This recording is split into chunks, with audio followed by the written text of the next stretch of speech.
everyone, and welcome to For Love and Money with the Lesbian Talk Show, where we discuss selling the most sapphic fiction you can.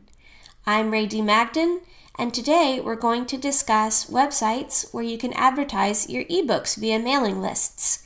Sites like BookBub, BookSends, The Fussy Librarian. Basically, these are sites that have put together mailing lists of thousands of people sorted into categories, and for a small fee, or a large fee, as it may turn out, you can get your book on one of their mailing lists. This is usually a paid service. Whether it's worth it or not really depends on your book, it depends on your audience, and it depends on whether they'll accept you or not into their catalog. So I have actually done this.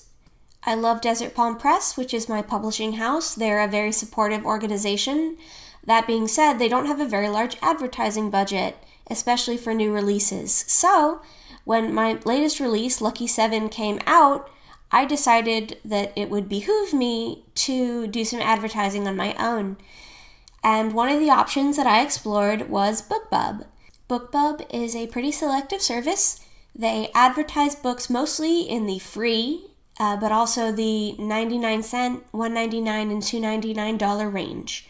They choose the books that they're going to advertise based primarily on Amazon reviews, both the number of them and the quality of them, and they also do a quality check on your book and synopsis to make sure that they think it's marketable.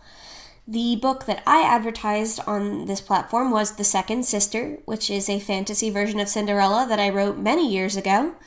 I thought that it would be smart to advertise a free book because it's less expensive, only $99 as opposed to a couple $100, which I wasn't prepared to spend on a service I'd never tried before. They also recommended on the website that I, advertise an older release rather than a new release, but advertise it at the same time as a new release so that it would drive sales toward my other books that weren't free. And I found when BookBub selected me on the second try that actually it worked like they said, pretty much. I advertised The Second Sister on their service. I had to submit a cover and a little blurb. And the sales of the other 3 books in the series, which had been written later, went up significantly after that.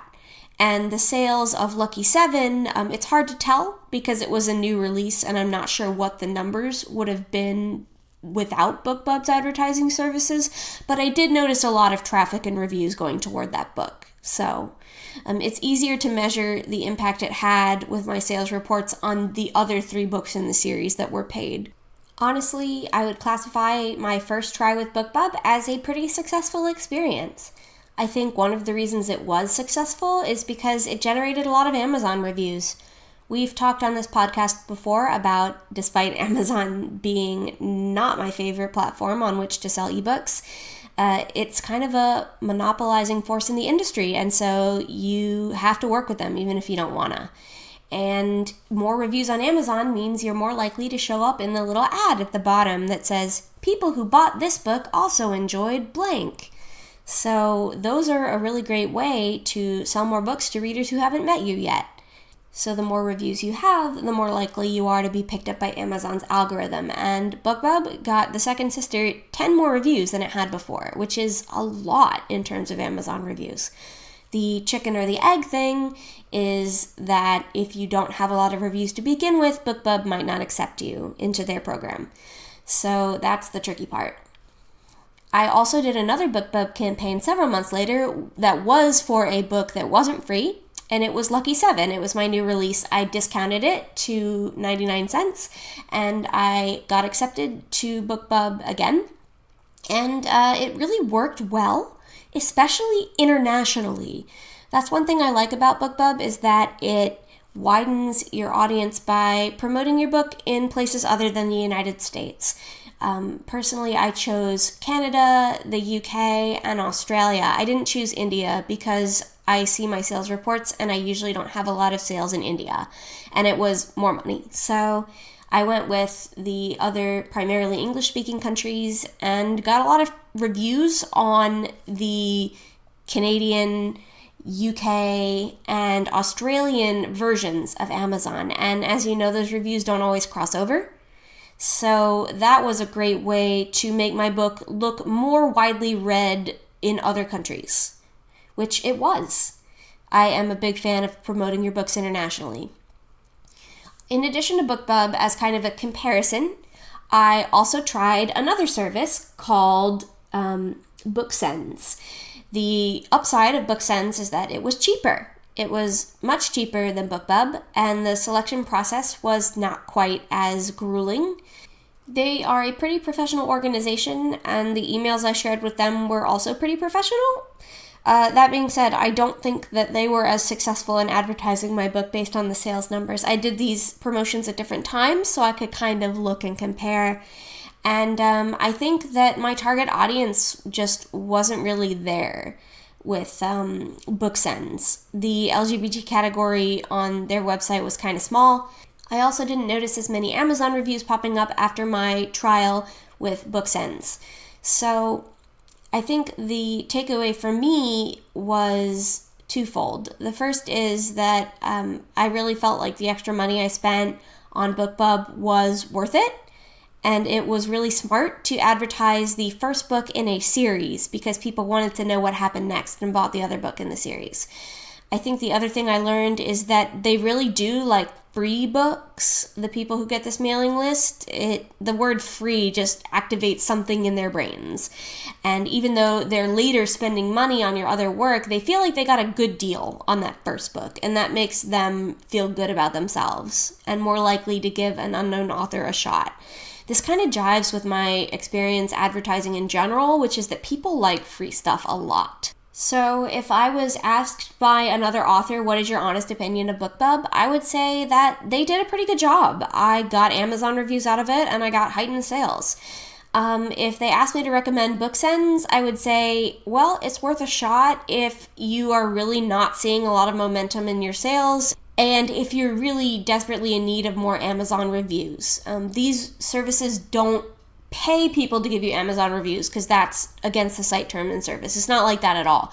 It's just, let's say, for example, 50 people download your free book. About 4 of them are probably going to leave a review just because of statistics. So the more people download your book, the more new reviews you're going to get. So it's completely kosher with Amazon. Those are honestly earned reviews, even though you paid for the advertising that got them to get the book in the first place, and you should feel good about them. The other service that I have yet to try, but I'm interested in trying, is the Fussy Librarian. So the cool thing about Fussy Librarian is that they literally just cost like $10. It's a mailing list run by one person who has 135,000 people on certain categories, like the romance category. And I mean, $10 is a pretty good deal to reach 135,000 people, even if only a tiny percentage of them ended up clicking on the link to see your book. It would be worth it. So I'm going to try them next, and when I do, I will give a report at the top or bottom of one of the shows here on For Love and Money. I think the other thing I'm going to try in the future is using, instead of the LGBT category, the sci-fi and fantasy category. The reason that I want to do this is twofold. One, I think that it's good if straight people read queer fiction.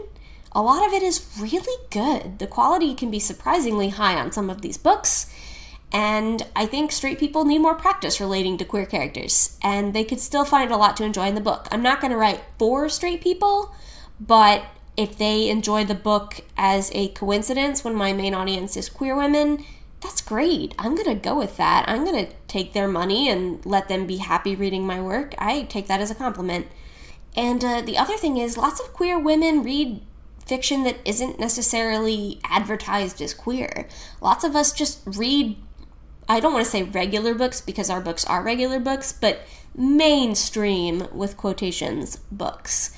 And if someone is really into sci-fi and fantasy, they're also my target audience. So the next time I advertise, I'm going to use the sci-fi fantasy category because it's a bigger pool of people from which to draw. I will say that it's more expensive. They charge more for sci-fi fantasy than for the LGBT category. But, the LGBT category also has a lot of gay men who aren't typically my target audience, so I might actually reach more queer women with the larger pool in the general sci-fi fantasy category anyway. And my synopsis makes it pretty clear that there's going to be a lesbian relationship in the books. So, you know what? I will do a follow-up to this podcast if I get selected for some of these other book mailing list services and let you know how they worked out. But should you use BookBub? Yeah, if you can afford it. Should you use BookSends? Maybe if you want to just wet your toes in the mailing list game. I also recommend making your own mailing list because that's absolutely free. And the more people buy a book at once, the higher you go in your rankings on Amazon and other book-selling sites.